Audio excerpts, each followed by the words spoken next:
Well, welcome back to another photography video. What we're going to do in this video is not teach you how to not have the Eiffel Tower growing out of the top of your head. What we're going to do is we're going to show you two different cameras. So the first camera, which we're just going to angle you down. So this is the camera that we saw in the previous video. So this is the Nikon D4. This is a 16 megapixel full frame camera, and I switched over the lens from last time, which was the 85mm 1.4 portrait lens, and I switched it over to a 24 to 70 2.8, basically, you know, standard zoom lens. So we're going to talk about that in a minute, but the other camera that I brought with me is something a little bit smaller and probably more transportable. This is a Sony a6400, and this one has a 16 to 70 zoom lens on it, f4. But this lens, or this camera, is a cropped sensor camera. So in other words, the sensor on this is 1.5 of what this is. So the 16mm on this is equivalent to 24 on the Nikon, because basically you multiply it by 1.5. So half of 16 is 8, add 8 to 16 gives you 24. But on the 70 side, half of 70 is 45, so add 45 to 70, and that gives you what, 115 or something like that. So basically this is a 24 to 115 millimeter lens. So it has a little bit more reach than this one here. So what we're going to do is we're going to take some photographs of the Eiffel Tower behind us. We're going to do the 16mm on here, which should match pretty much exactly the 24mm on the full frame. And then we'll zoom into 70mm on here, and we will see how close we can get to looking at a very attractive blonde on top, maybe, if we were so lucky. And we will zoom into 70 on this one, which is 105, and maybe we might even see some boobies on the top. Very unlikely, but you never know.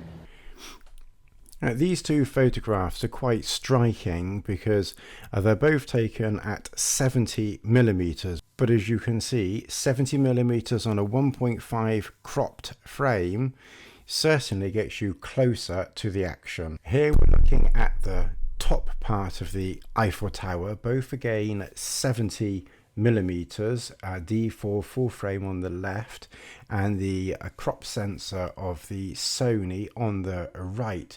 Two things to note here. First of all, we're not quite close enough for any boobies, but never mind, let's just keep going. Secondly, the perspective is slightly different. So the 105 equivalent of 70 gives a slightly straighter Eiffel Tower than the 70 of the full frame. Just another note to note. So we should be able to see from the series of images that we took there, the 16mm on here does very similarly match the 24mm on the full frame lens.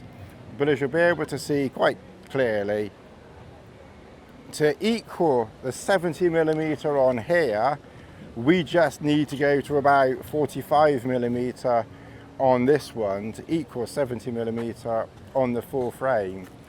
But of course the advantage with this one, if you want it as the advantage, is the 70mm does give you that little bit of extra reach. It just means that for wide angle, it's not on a 1.5 crop sensor 16mm, it's 24. So your wide angle isn't quite as wide as you think it's going to be. As you could see in our example of the Swan, when you zoom into 70mm on the full frame lens, you actually get the swan and half the background in the photograph. So if you want to do wildlife photography, you clearly need something longer than a 70mm lens unless you're incredibly close to your subject.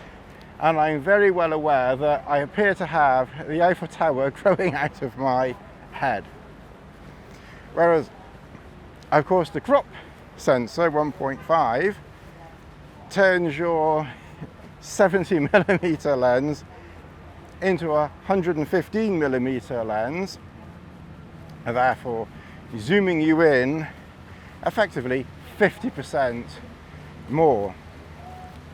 So definitely handy, you know, for wildlife photography to be able to, you know, get a closer zoom in, as it were.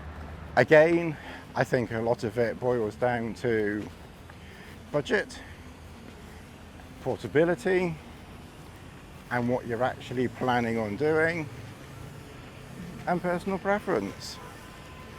Good to see the Eiffel Tower is no longer growing out of my head, but it's proved very useful to show you the differences between a cropped sensor and the full-bodied